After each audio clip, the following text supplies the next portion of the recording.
Naruto, ça c'est un truc. Ouais. Il y a des gens qui sont sortis de dépression grâce à Naruto.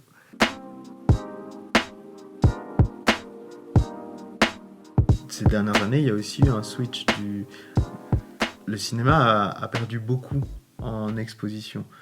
Moi, je le regarde avec mes amis. On n'est pas beaucoup à regarder des films. Le format préféré aujourd'hui, c'est plutôt la série, par exemple. Il y a beaucoup plus de gens qui regardent des séries et qui ne regardent pas vraiment de films. Très peu de films. Enfin, des séries, des animés. Et je pense qu'il y a quelque chose avec le fait que le plaisir, justement, soit diffus. Que ça puisse être un apport continu, en fait. Ouais. Là où le cinéma était quelque chose en fait, là où sa limite fait sa richesse. Où c'est un instant. Ouais. C'est un instant qui a une richesse, qui a un moment T. Alors que la série, j'ai presque envie de dire qu'il y a ce côté... c'est en intraveineuse, tu vois. Il y a un peu ce côté-là, tu vois. Mais en même temps, on voit la puissance que ça. Ou par exemple, moi, ce qui me parle énormément, c'est Naruto. Naruto, ça, c'est un truc... Ouais. Il y a des gens qui sont sortis de dépression grâce à Naruto. C'est dire la puissance que ça a. Gloire à Dieu. Non, mais c'est dire la puissance que ça a sur notre psyché, notre façon de penser, tu vois.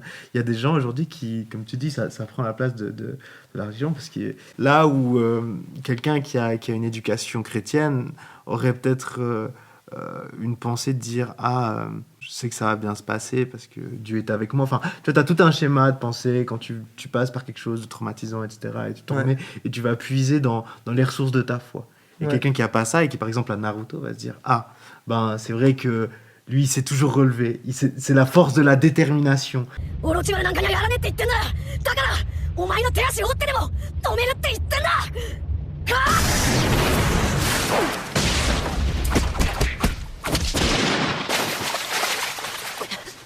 C'est le ne pas abandonner. Okay. Et c'est un discours un peu plus simpliste, mais efficace.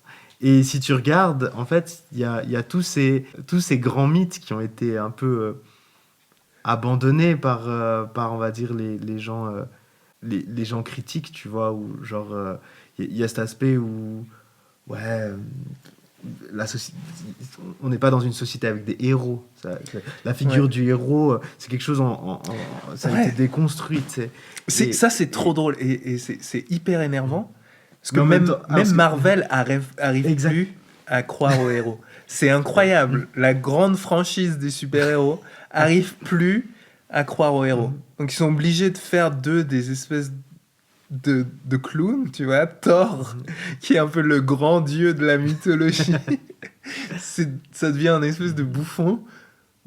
Il doit faire des blagues, il doit faire rire parce qu'on n'arrive pas à croire aux héros. Et ça, à mon avis, ça c'est un parti pris de la sécurité. Dans le sens où si tu fais une œuvre qui est trop sérieuse, on peut la tourner en dérision. Mais si toi tu te tournes déjà en dérision, on peut plus le faire. Ouais, c'est clair. Donc il y a ce parti pris de la dérision. Mais tu vois, enfin pour dire, genre, il y a plein de gens pour qui la figure du héros c'est absurde. Pourtant, on va reprendre des discours comme ça. Enfin, ça me fait trop penser au discours qu'on va avoir en entreprise, tu vois. Où genre, c'est tous des trucs qui sont... En fait, c'est toujours resté dans plein de strates de la société, mais de façon plus cachée. Où, la puissance du récit narratif, aujourd'hui, on n'en parle plus autant sérieusement qu'avant, je sais pas, en sociaux, ou on va dire dans des branches académiques. Mais en HES, en leadership, je peux te dire qu'on en parle. Non, mais moi je crois pas que c'est qu'on n'en parle plus. Je pense qu'on en parle, mais on n'y croit plus. Oui, voilà, c'est tout ce que je voulais dire. À cause d'une espèce d'une volonté de casser. En fait, c'est ce qu'on appelle la postmodernité. Hein. En fait, l'idée que on peut plus croire, on n'arrive plus, on n'a pas les ressources pour croire des grands récits. Mais je pense qu'un truc... Moi, mon souffle d'espoir, c'était de voir Batman, le dernier Batman. Je l'ai pas vu. C'est un peu plus en mode enquête, là. Ouais, mais en fait, ils ont tapé dans les sources. J'aimerais bien le voir. Ils ont tapé dans les sources du Batman avec un héros qui est un héros, mais qui est complexe. Et oui, c'est dur. Et il doit prendre des choix. Et il va prendre le choix d'être un héros. Je trouve ça, tu vois, genre, d'ici, ils arrivent quand même plus à assumer, je crois, le rôle du héros Oui. que Marvel, parce que Marvel sont peut-être un peu plus vendus. Marvel, c'est Disney. Hein. Ouais. C'est c'est tous les films, toute la franchise Marvel, c'est une production Disney. C'est comme Star Wars, comme tout en fait, tout ce qui sort aujourd'hui au cinéma, c'est presque tout du Disney. C'est vrai. Mais ok, pour continuer sur la question de la différence entre les séries et les films, tu dirais que quelqu'un qui regarde Rocky, ouais.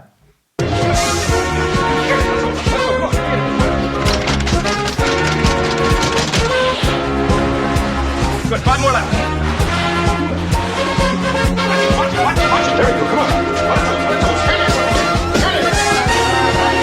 Parce que j'en ai vu aucun. À partir du moment. Quoi, t'as pas vu un seul Rocky? J'ai pas vu un Rocky, mais j'ai vu un Rambo.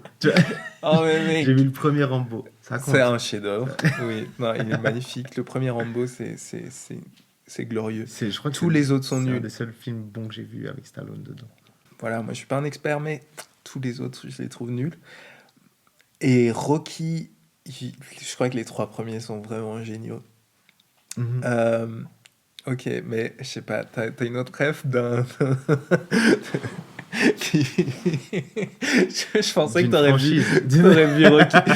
J'ai pas vu Rocky, okay. Non, mais j'aime pas les films de sport, en fait. C'est pour ça. C'est pas un film de sport. Ça fait sur le dépassement. C'est pas un film de sport. Rocky, ce sera jamais...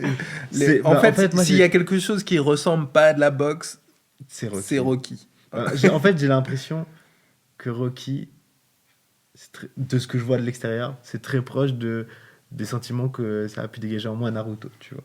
Ok, non, mais ce que je voulais te dire, c'était... Est-ce que tu vois une différence entre regarder les 400 000 épisodes de Naruto ou regarder Rocky 5 films à la suite?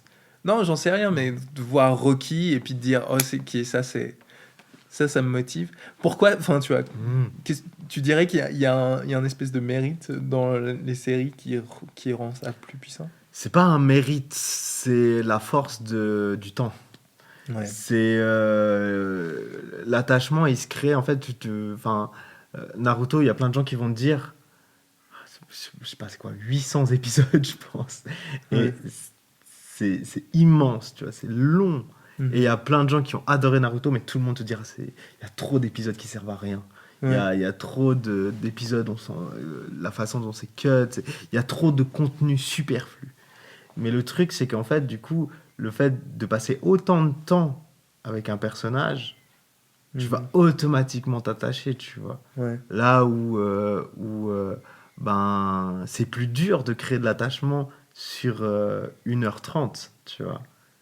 Il y a un défi là-dedans. Okay. Alors que, je vois pas comment... En fait, c'est comme... pour moi, Naruto, c'est très proche. J'adore Naruto. Mais Naruto, ça utilise des mécaniques similaires à Top Model. C'est ça, c'est un feuilleton, tu vois.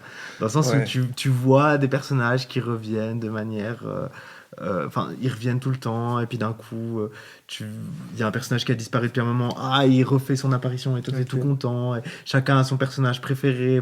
Tu vois, il y a cet aspect où finalement, même Game of Thrones a une mécanique similaire, mais avec le mérite d'avoir des personnages complexes et des situations complexes. Ce qui est pas facile à faire.